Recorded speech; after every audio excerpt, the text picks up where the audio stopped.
Hey guys, welcome back to my YouTube channel. Kamo Motlashuping. If it is your first time here, hello, welcome. Please kindly click on that red subscribe button and make it great. And if you are a returning subscriber, thank you so much for your continuous support and coming back to watch yet again another video. Right. So in this video, I'm going to be talking about the basic things that you need to know regarding your academics before you go into varsity. Right. So I'm going to be talking about the top 5 things that I think are crucial for you to know before you go into university, and I'll also be giving you a few tips to learn how to do those things, and also how to sometimes manipulate the system in a way, like the tricks that I learned. Right. Yeah.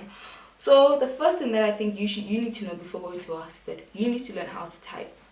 You need to know how to type, like use a keyboard, right? And by that I don't mean just typing. With COVID-19 here, all our exams and tests are timed tests. Like they give you 2 hours to complete the exam and it's online, right? So you need to be able to type very, very fast in order to meet the deadline and to type accurate things. So what I would highly recommend for you to do is that learn how to type fast, right? And by that I mean take your timer, take your phone, set a timer for 60 seconds, and the minimum words that you need to cover in 60 seconds is 25 words. So just maybe take a book or a magazine or something, get 25 words and then highlight them, and then try to retype those 25 words in 60 seconds every single time until you meet that target, right? If you can do more than 25 words, kudos for you, you got this. But if you cannot, please work on it because it's quite important for you right now. Yeah. And also, if you are one of those people that first want to write things down in pen and paper, correct it, and then type it, please stop doing that. You're wasting your time. You're literally sabotaging yourself.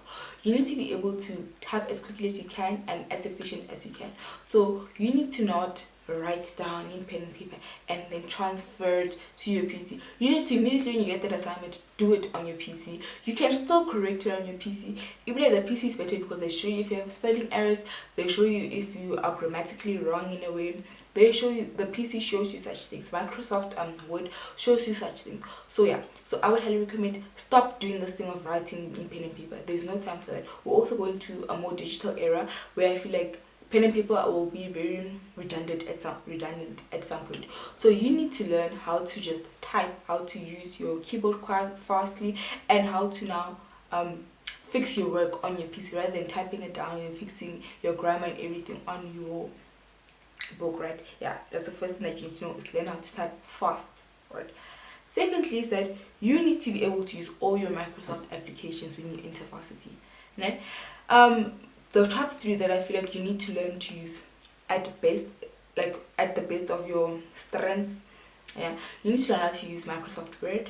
You need to learn how to use Microsoft PowerPoint. You also need to learn how to use Microsoft Excel, right? Those are the 3 top applications that you will need to know how to use, right? Please don't go pay anyone to teach you how to use those things. You're gonna be very sad at the end of the day. What I would highly recommend for you to do is that in January or during December, when you have nothing to do, if you have Wi-Fi at home or if you have a lot of data, you can literally just sit down, take your phone, utilize your phone, go onto YouTube and type how to use Excel. They will show you how to use Excel. And you should do maybe 10 videos of Excel, 10 videos of Microsoft Word, and 10 videos of PowerPoint presentation, right? Do that so that you have enough knowledge and you know how to do those things. Because when you get to varsity and they tell you make an organogram, they expect you to type an organogram or a hierarchy. What are you gonna do? Are you gonna first now start stressing, oh, how do I do that on Word? At least now, if you did the YouTube videos and they showed you how to do an organogram, how to make a graph, how to do what, you already know, okay, I'm just gonna press this, press insert, press pictures, press this, right? Yeah, so you need to learn how to use all your Microsoft applications before you go into varsity. I highly recommend that you do not pay anyone for it, you do not do any course for it. Just learn how to do it on YouTube. Take your phone, take your laptop, and then do it as you do. Because even on YouTube, you can pause it, you can rewind, you can see if you missed something, if it doesn't end up being the same thing as it is said there. Because also in varsity, no one is going to teach you, okay, no one from my university, no one taught us this is how you type, how you add a table, basics, like this is how you add a table, this is how you add the amount on Excel so that you don't have to use your calculator, this is how you insert a new slide on PowerPoint, or that's how you erase a slide that is irrelevant on PowerPoint. I had to teach myself, and I used YouTube to teach myself, and I think I'm quite I'm average, I'm not great, I'm not like, you know, but I know how to use most of the Microsoft applications. So I would highly recommend you sitting down and going on YouTube and learning how to use the Microsoft applications, right? Now, the third thing that you need to do is that you need to be able to have textbooks, like for all your modules. Please don't listen to people that are like, no, the slides are enough, or whatever is on the student portal is enough. It is not enough. You need to have the textbook to have the extra information, and also for you to be able to have a broader understanding of what is that module is about, and so on and so on, right? So the first thing that you can do is literally just buy your textbooks first hand. Go find Skyek and stuff. Personally, textbooks are very, very expensive. I know that. This year when I went to Van Skype to get my quotation for my textbooks, they told me that my quotation for all my textbooks for 2021 amounted to 12,000 rands. Imagine, for the buka. Yeah, so I was supposed to pay 12,000 rands this year for my textbooks, right? For first-hand textbooks, go Van Skype. If you have the financial means to do so. You need those textbooks, right? The first thing that you can do is that buy your textbooks with Van Skype. Secondly, you have the option to buy second-hand textbooks. Van Skype also sells second-hand textbooks. You can ask the lady there or the guy at Van Skype, where can you get second-hand textbooks? They do sell them. Or you can then ask around your varsity. You are not the first person to do that course. You are not the first person to do that module. So ask whoever is in your varsity or your college, okay, I want to do I'm studying this, you know, anyone who did the same course as me, I need these textbooks. They give you a list of textbooks, they give you the ISBN number, they give you the edition that you need to go at university. So you can literally just take it and then check if the ISBN number is the same. The ISBN number is the number, it's normally at the back of your textbooks. It's either on the barcode, it is the barcode, that number underneath the barcode, or they put it at the top, but at the top they do specify ISBN and then they write it there. So you can check that number. You can check the number if the textbook is the same, right? So those are the two options. You can then buy a second-hand textbook, third, fourth, fifth, 10th hand textbook. There's nothing wrong with using a textbook that someone else has used. Right now in high school, you are probably using the textbook that I used in grade 9. And now I'm in varsity. You are most probably using the same textbook, right? So you are used to using the things that other people have used in a way. So it's not a train smash. It's not embarrassing. It's not wrong. You have the same information as someone who bought the first-hand textbook, go Van Skype, right? And the third option that you have regarding your textbooks is the option that I utilize. I use PDF textbooks. So I download my textbooks, all my textbooks from this year. I downloaded them. I was supposed to spend 12,000 rands on textbooks, and I spent 0 rands on textbooks this year, right? So what I do is that I just go online, and then there are two websites that I feel have most of the textbooks. It's either you can use PDF Drive or Zlibrary. I will leave the links to these two websites in my description box. I will specify link to the textbooks. So I have my textbooks. I use my PDF textbooks. So what I would highly recommend, a big tip that I would highly recommend for you when using a PDF textbook is that keep your textbooks in a USB stick at all costs. Don't just leave them in your laptop, because your laptop can crash at any given time. Don't just put it in your phone, because your phone can get lost, or it can also crash at any given time. So what I highly recommend for you to use is that a stick. Use your stick. I have this stick that I carry in my pencil case. I take it to school. It's always at home. So yeah, I use this stick that I use for my textbooks. I'm sorry, yeah, I know I'm saying sorry, but yeah, this is the stick that I use for my textbooks. Yeah, what I do, if I want to, I just put the stick in my laptop. I think that's quite basic, but if I want to use it on my phone, is that I use this extender thing. I don't know what it's called. I don't know what the real name for it called, but it's like an extender on adapter. I got this in 2018 when my dad bought his Samsung Galaxy S6. It was part of the pack S6 or 7. I don't know, guys.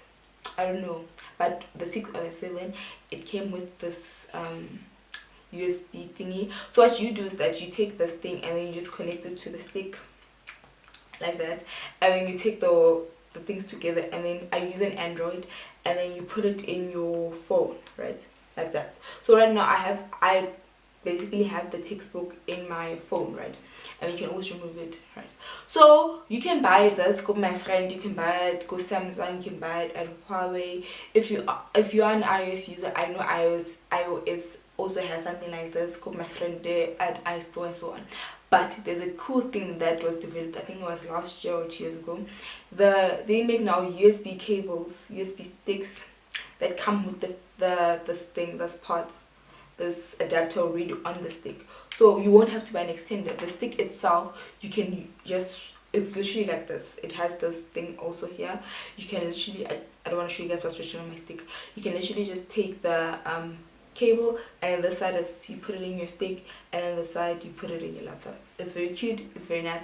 I've seen someone who has an iOS who uses it. She's the one that showed it to me this year when we had a group assignment. I was like, ah, that's cute. So you can also purchase that. It's one of the safest ways to keep your PDF textbooks, because you are certain that at all costs you will have it. I feel like it won't. And you can also re-download them. Just say you can also go back to, if your phone got lost, you can also go back, you can always go back to the website and then just download the textbook. Right.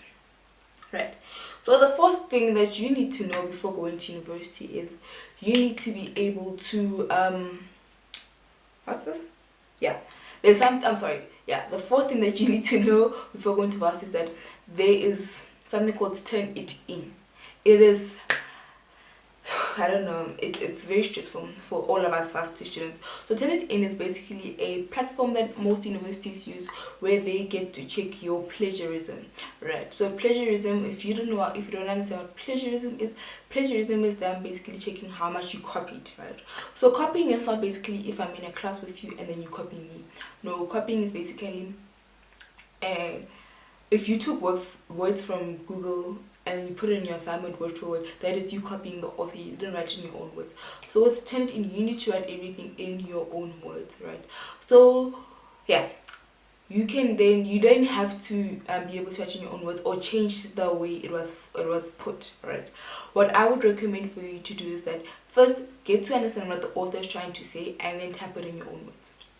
But there's a big but. There are days where I could cut to now read the author saying and put it in your own words and so on and so on, and then edit it afterwards. No, sometimes you have to just get the work put in another way as fast as possible. There is a way to manipulate the system in a way. Please don't do this in all your assignments. Do it in one or two. There is a platform called Paraphrasing tool. It is also a website where you can just take the work from Google, copy and paste it to Paraphrasing tool, and it will give you the paraphrased version of it, right? So with Paraphrasing tool, you can use it for two things. You can either use it to cheat your way in the system with Turn It In, or you can use it to learn how to paraphrase. If you don't understand actually what do they want from me, why is my percentage always so high? Yeah, you can also use Paraphrasing tool to learn how to paraphrase your work, right? Yeah, the thing that I would highly recommend for you to do is that use Paraphrasing tool. I will leave the link to the Paraphrasing tool that I recommend or that I use a lot. Yeah, it's the reason why I'm saying this was because the one I'm talking about is free of charge. There are others that you have to pay, and you don't need to download the app. You can literally use it the website of it, so you don't have to go now put use up space on your phone. You can just use it on Google, right? And then lastly, this is something that a lot of people complain about, and I don't understand why, but there's something called referencing, right? So referencing is basically you giving credit to the author for them explaining the work, or for them giving you the idea of the work, right? So what you can do, one way, if you don't understand how to reference, I've only used the Harvard referencing method, right? All my varsities. So the Harvard referencing method is basically you take the author's surname, you'll say, I wrote the paper or something, and then you need to write research about that. You'll take my surname, you will not take Kamo Motlashuping, you will only say Motlashuping, and then the year that I published that paper, let's say I published it in 2018, you'll say Motlashuping 2018, right? That's what you will do. Okay, with regards to referencing, let me put it this way. I'm going to give you a few tips and tricks. Reference as you go. Reference as you write your assignment. Don't wait until the end of the assignment to reference your work. No. Please reference as you go. After you use that author, reference it immediately, right? And then secondly, there is a site that you can use to reference for you in either APA or Harvard or Oxford, whatever referencing method your institution utilizes. You can use it. You can get it to be referenced for you in this particular website. This website is called Cite, C-I-T-E, Cite This for me. So I will leave the link to Cite This For Me in my description box. You also don't need to have the app, it's just a website that you can utilize, right? So as you are writing, you can literally just go to Cite This For Me, copy and paste your the link to the website that you use, or the ISB number of your textbook, or the DOI number of the academic paper that you use.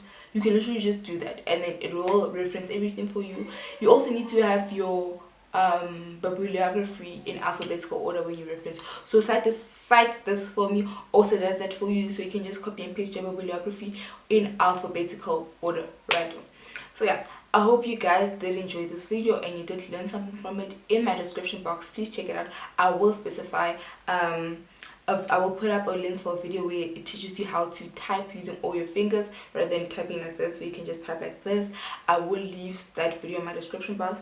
I will leave the channel. There is a channel that shows you how to use Microsoft applications. I will leave that channel in my description box. I will specify link to how to type fast, link to how to use Microsoft applications. I will leave the link to the two websites that I said you can download free textbooks from. I will specify link to textbooks, PDF drive, Zlibrary, and I'll also leave the link to the paraphrasing tool that you can use to paraphrase your work if you are pressed, or that you can use to learn how to actually paraphrase.